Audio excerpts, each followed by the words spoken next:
ସାଙ୍ଗମାନେ ଆପଣମାନେ ଜାଣନ୍ତି ଯେ ଆମର ବାସ୍ତୁଶାସ୍ତ୍ରରେ ମୟୂରପଙ୍ଖର କେତେ ଅଧିକ ମହତ୍ତ୍ୱ ରହିଛି ଏବଂ ଏହି ମୟୂରପଙ୍ଖ ପ୍ରଭୁ ଶ୍ରୀକୃଷ୍ଣଙ୍କର ମଧ୍ୟ ଅତ୍ୟନ୍ତ ପ୍ରିୟ ଅଟେ।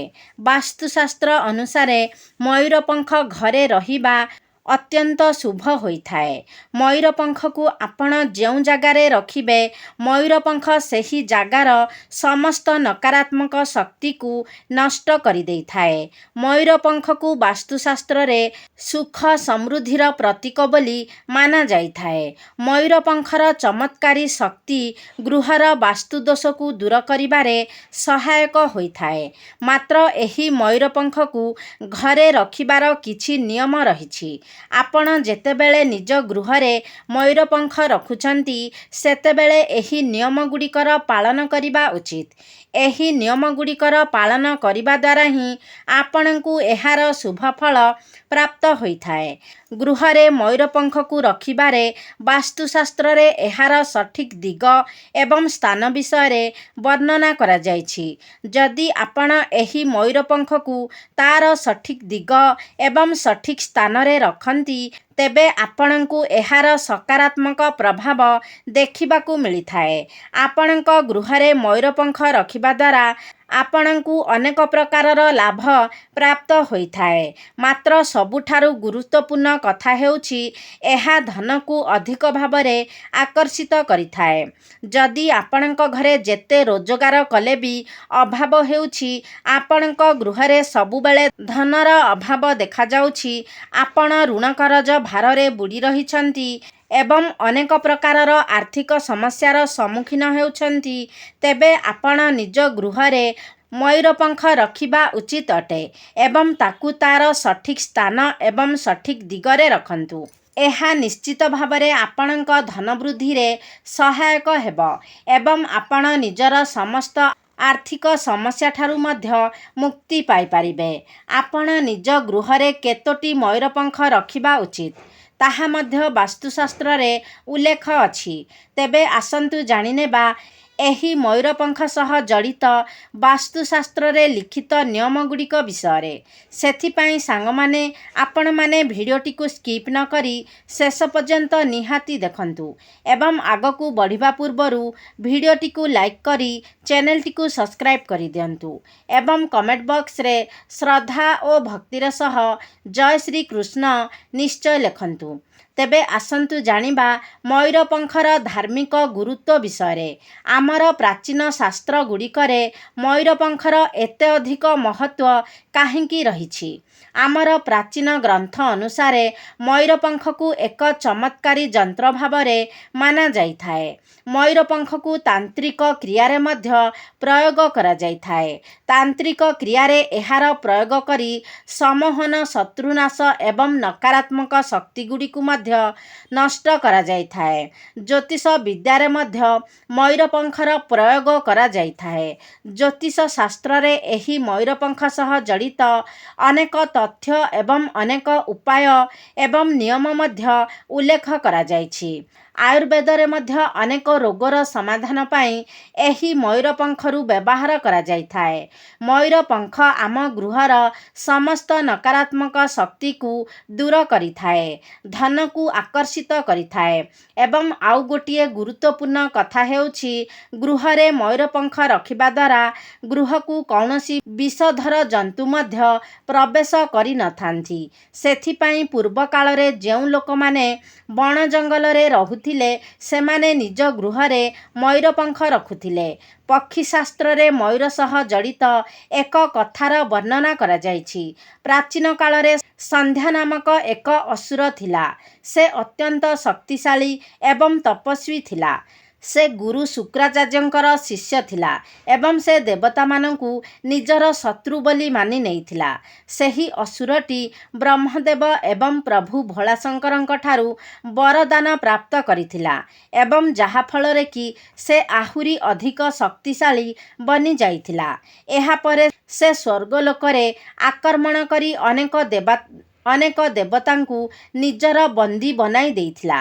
ମାତ୍ର ସେହି ଅସୁରକୁ ପରାଜିତ କରିବା ପାଇଁ ଦେବତାମାନେ ନିଜ ନିଜ ଭିତରେ ଏକ ଯୋଜନା ପ୍ରସ୍ତୁତ କରିଥିଲେ ଏବଂ ଯାହା ପାଇଁକି ସେମାନେ ମୟୂରର ସହାୟତା ନେଇଥିଲେ। ସବୁ ଦେବତାମାନେ ମୟୂରର ପଙ୍ଖରେ ବିରାଜମାନ କଲେ, ଯାହାଫଳରେ କି ମୟୂର ଅତ୍ୟନ୍ତ ଶକ୍ତିଶାଳୀ ବନିଯାଇଥିଲା ଏବଂ ମୟୂରଟି ବିଶାଳକାୟ ଆକାର ଧାରଣ କରି ସେହି ସନ୍ଧ୍ୟା ଅସୁର ଉପରେ ଆକ୍ରମଣ କରିଦେଲା ଏବଂ ଯାହାଫଳରେ କି ସେହି ସନ୍ଧ୍ୟା ଅସୁରର ବଧ ହୋଇଥିଲା ଏବଂ ସବୁ ଦେବତାମାନେ ବନ୍ଦୀମୁକ୍ତ ହୋଇ ପୁଣି ଥରେ ନିଜର ଆଧିପତ୍ୟ ପାଇଗଲେ।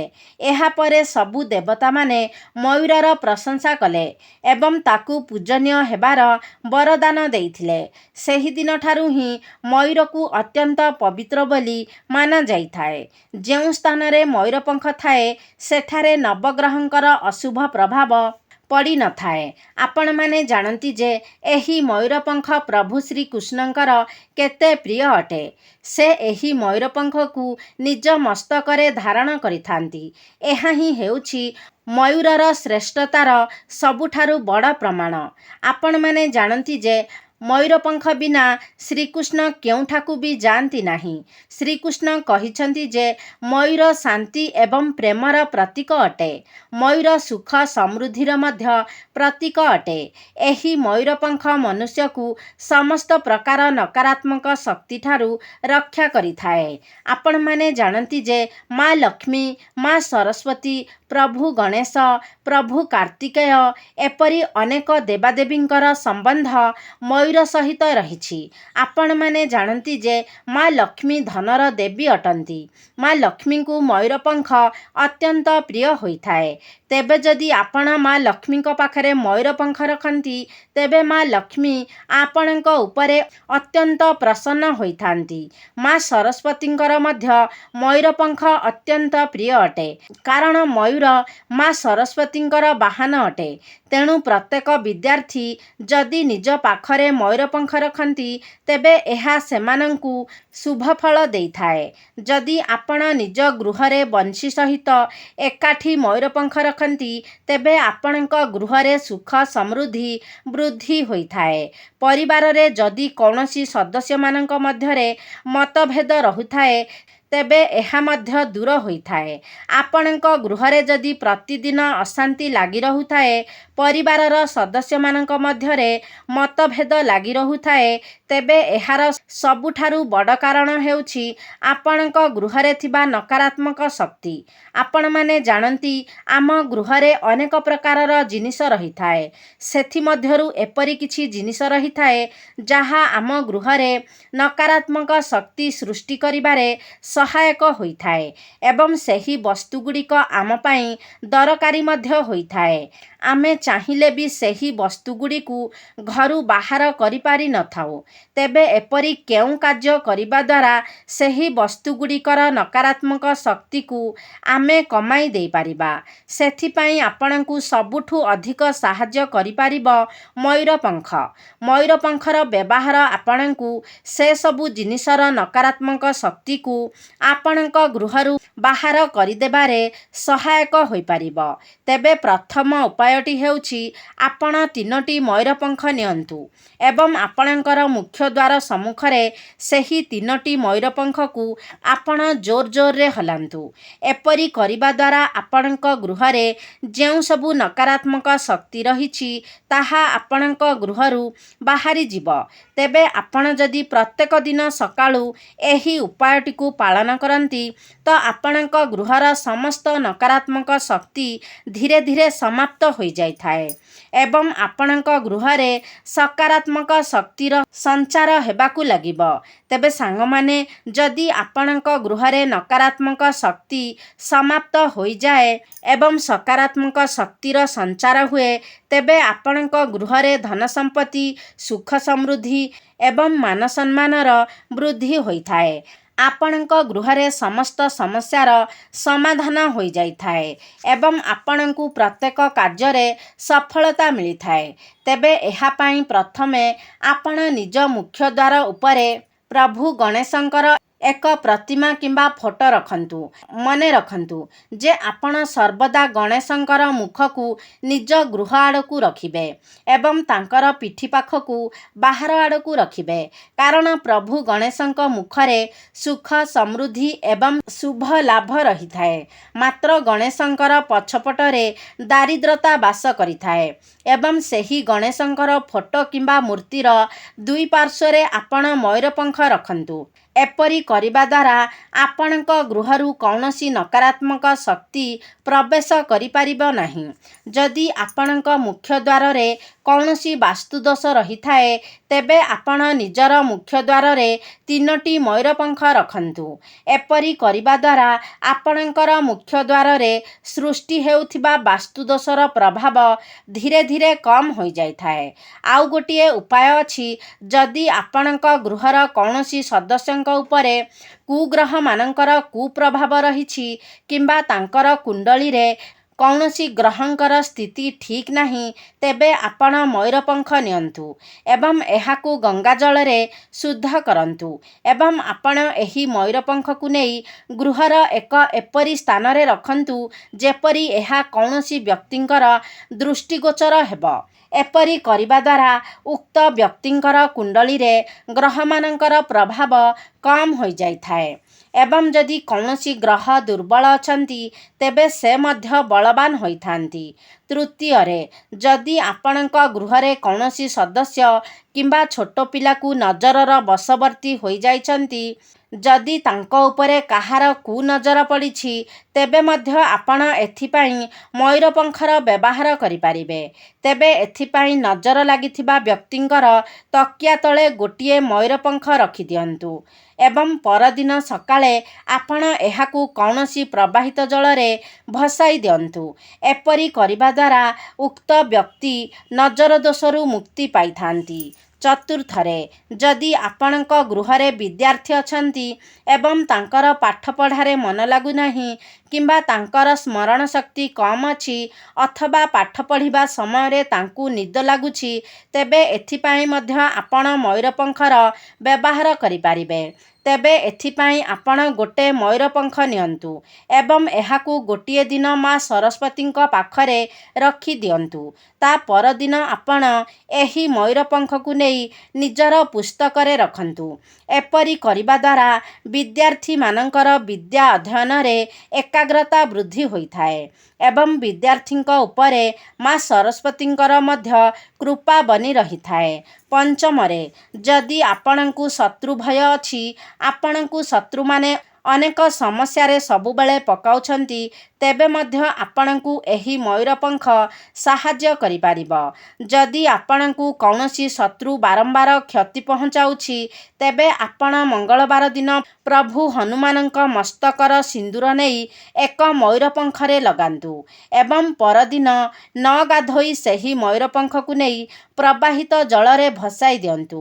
ଏପରି କରିବା ଦ୍ୱାରା ଆପଣଙ୍କର ଶତ୍ରୁ ଭୟ କମ୍ ହୋଇଯାଇଥାଏ। ଶତ୍ରୁମାନେ ଆପଣଙ୍କର କୌଣସି କ୍ଷତି କରିପାରିନଥାନ୍ତି।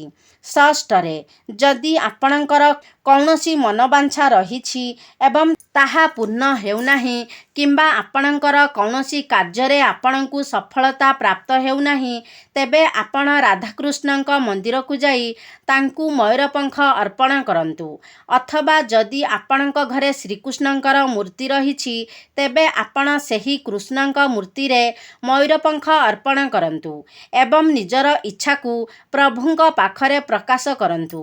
ଏପରି କରିବା ଦ୍ୱାରା ଆପଣଙ୍କର ମନସ୍କାମନା ପୂର୍ଣ୍ଣ ହୋଇଥାଏ ଏବଂ ଆପଣଙ୍କୁ ଆପଣଙ୍କର କାର୍ଯ୍ୟରେ ସଫଳତା ପ୍ରାପ୍ତ ହୋଇଥାଏ।